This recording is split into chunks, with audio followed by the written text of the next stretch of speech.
Hey guys, and welcome to a new video. Today I want to go over my early Atlas passive tree for map sustain for getting early currency, as well as tips and tricks on how to have a better mapping experience overall. Just because we all know it's league start, nobody has currency, means we're gonna find ourselves in like some yellow or early high tier maps with max of 5 link or something, unless you're lucky. So everything that helps will be helpful, kind of thing, right? So quick TLDR as the overview. It's going to be centered around, or at least starting off with the Unwavering Vision, then going over the map sustain. We're gonna put in Niko, we're gonna get shrines, we're gonna do ritual, the Searing Exarch, and some additional Guardian map, sustain, and synthesized maps, and so on and so forth. I'm going to do this in an explain way where I'm just going over my thought process. Why do I pick the notes that I'm picking, right? So you understand where I'm coming from. If you're just looking for the final tree, check out the description below. You're going to find all the information there. Good. League start. So since the last league, we have additional Atlas passive trees available, so you don't have to worry too much about spending currency for Orbs of Unmaking to reset your tree and so on and so forth. This is the sole purpose of this one, is to go from your league start, your first T1 map, until finishing your Atlas, getting all the Void Stones, and unlock your favorite map slots. The best way to do this is with a bunch of these monsters have a chance to drop an additional connected map, as well as Kirac Missions, and so on and so forth. So this is the first thing that we're going to do. We're going to go up here and take the Kirac notes over here with the commission officer, with the additional Kirac mission, and the first shaping the world. So Kirac basically is always very, very helpful early on, just because he will offer you maps for free, and most of the time he's going to offer you maps that you haven't completed yet. Don't forget, it's a magic map for the bonus objective. On white tier maps, it's rare yellow tier maps, and corrupted rare like red tier maps for the completion. And those kind of like Kirac missions will help you just with additional unique maps and so on and so forth, thanks to the scouting reports, yada yada yada. Next up is the 3 world nodes over here. We're gonna pick the shaping the world early, and then there is on the right side shaping the mountains and shaping the skies for the chance of dropping or maps to become 1 tier higher, which is very nice to have. But as I said early on, we want to grab the Unwavering Vision, so we're just gonna go ahead and take this like chances of maps drop higher here on the middle path. Then we're gonna go straight up into the Unwavering Vision, which basically disables your chance of getting scare reps, and you cannot choose your maps other than Divine Vessels. I think the choosing part is a no-brainer. Like, who wants to choose early on day 1 is the white tier maps? Like, who cares, right? Scare reps cannot be found is definitely a downside, but I think for our early Atlas completion, we don't need the scarabs. The additional currency from selling 6 scarabs in bulk will not be there, and this is more of a thing for your future or upcoming passive tree for your first real currency strategy once your Atlas is filled out, once you have all your completion and your favorite map slots and void stones, right? So, Unwavering Vision gives us 20 Atlas passive skill points, and I'm not gonna now configure like where is the 20 points going for. I'm just gonna go straight ahead and explain what would be my next step. And this would actually be, as I said before, with the shaping the world, we're gonna branch out to shaping the mountains and shaping the skies for the chance of getting 1 tier higher. Next up might be something new for some people, and some might actually remember that from last league. It's going to be the Pact with Energy. It's basically once you pick up your Niko Sulphite node, basically, right? You're gonna get a buff for 60 seconds, which gives you increased damage, 35% increased damage, 15% movement speed, and 1 to maximum resistance. This Intoxication lasts for 60 seconds, but it stacks up to like 3 times or something because of the amount of sulphite things in your map, basically, right? But this is definitely going to boost your mapping experience up to like, what is it, 105% increased damage, 45% increased movement speed, and 3 to all maximum resistance, making you faster, more damage, and tankier. How could you say no to something like that, especially early on in your early maps, basically? So we're also going to take the Niko nodes over here, giving it a higher chance of getting Niko as well. Here on the top side, there is 3 points, with your maps having % chance to Niko. We don't need that one because the additional Sulphite on completion for white, yellow, and red tier maps, like who cares about that? We need the chance of have it consistently in almost every single map. Next up, I would say we're gonna go for shrines. Shrines is basically the same thing as Niko, which basically means additional power without spending currency, pretty much, right? And don't forget, things like Gloom Shrine and like some special shrines are now also in the core rotation of shrines. So let's just go ahead and pick up all the shrine nodes. So now we're having some early map sustain. We have our Kirac Missions.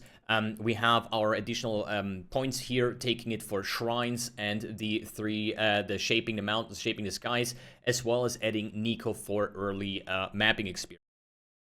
Next up, I would say we're not gonna bother with any league mechanics yet. We don't need something like Searing Exarch because at this moment we are somewhere in the yellow tier maps, and later on the Guardian map sustain, they will be on T14 plus where you're not even there. So what is the point of taking those nodes? So next step, we're gonna focus even more on your additional map sustain, and this is like the good thing in this league. Thanks to the Settlers of Kalguur, in the league mechanic, you're gonna have the option to build like something where you can hire people, like NPCs in that case, right, that are going to run maps for you. So the more maps you have, you can just passively, all the maps that you don't need, you just throw them into this league mechanic and let some other exiles that you're paying for run the maps for you. So that's never a bad idea, right? So we're just gonna fill up here with the additional connected maps. So as you see on the bottom side of the tree, there is a bunch of these small little nodes, and honestly I would just go ahead and just pick all of them, or at least like almost all of them, because the additional map drops for connected maps will help you to finish your atlas faster and more consistently without the need of actually spending currency to buy missing maps, because you have also Kirac to help you out with the daily rotation and stuff like that. Good. Once we have that, then we are now starting to actually go for ritual, starting here with the sacred lands for the additional chance to gain ritual altars. This is basically, you just pick whatever you feel like is fun for farming. If you rather do Essence or Delhi or anything like that, you can obviously alternate, but this is like my decision. I really like Ritual. Thanks to last league, I got a power charge ring early on, made me a lot of currency. I don't expect that to happen ever again, but you never know. It can also be some nice early rare bases or good jewels, or, you know, raw currency like divine orbs or like power charge ring, frenzy ring, and so on and so forth. That's why I said ritual might be fun, so I'm gonna go ahead and take this as well. Please note, this is not the most optimal pathing, but I don't want to spend any orbs of unmaking to reset my passive tree, so I'm just gonna go ahead and pick the top side here and just put in my search here ritual, so I'm not forgetting some of those, right? And we're gonna take everything that is good for ritual. That might be reduced tribute, or at least reduced cost of getting those items, additional rerolls, increased favor get for killing monsters, additional packs, whatever there is good in ritual. We're just gonna pick that up, right? So here on the bottom side here as well, we have the reduced tribute. Then we go down here, take those ritual nodes. Gonna go down here and take the ones on the left side, just because we don't need that one, because here is like the splinter thingy and the blood vessel, like who cares about that? But this basically is my ritual stuff, and now we're basically following up with the end game, or at least the end of league start kind of scenario, where we say we're T14 plus. Now we can take something like Searing Exarch. Now we can get like here the Light of Dawn for the additional pack size and altars and whatnot, right? And then at the end, I would go branch out for the synthesized map drops, the Shaper Guardians, and the Conqueror maps. These are a little bit weird plays right now, just because the change of T70 maps, dropping the fragments for the Uber bosses. So what do the normal bosses even get you, right? But early on, I think all these like Guardian, Conqueror, and synthesized maps like Cortex or anything like that might be worth quite a bit of money, and you get them passively by just mapping. So it's just additional passive income. If you run them yourself or sell the fragments, is totally up to you. And then once we're actually almost at the end, we can then go ahead and fill up the wheel with like some additional quantity. Maybe take this essence node to get to the inner circle for increased quantity. and rarity of your maps. And this basically, wait, I'm missing a point somewhere. Doesn't really matter. Whatever you want to do with your last few points, like, who cares? But this is basically the strategy that I'm following, right? So, first of all, get to the Unwavering Vision and take all the good things like Kirac stuff and additional higher chance of dropping 1 tier higher nodes. Then we're gonna go ahead with the 20 additional points, get the Shaping the Mountains, Shaping the Skies, adding Niko to the pool for the Voltaxic Intoxication with the additional chance for Niko to appear in our maps. We're gonna go ahead, pick up Shrine nodes for the additional damage, the speed, the Gloom Shrine, Explodies, blah blah blah blah blah, the good stuff, and then fill up your small little nodes for additional map sustain. Then go into Ritual, all the Ritual nodes over here, and then basically go Searing Exarch followed by Conqueror maps or whatever, or first fill up your quantity wheel in the middle and then at the end take the additional Conqueror maps. But this is basically what I'm going to do for my early map strategy.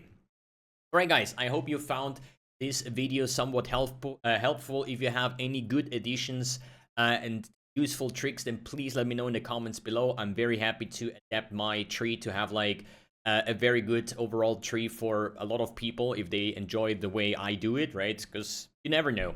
Anyways, alright guys, thanks for tuning in, thanks for watching, and see you in the next video.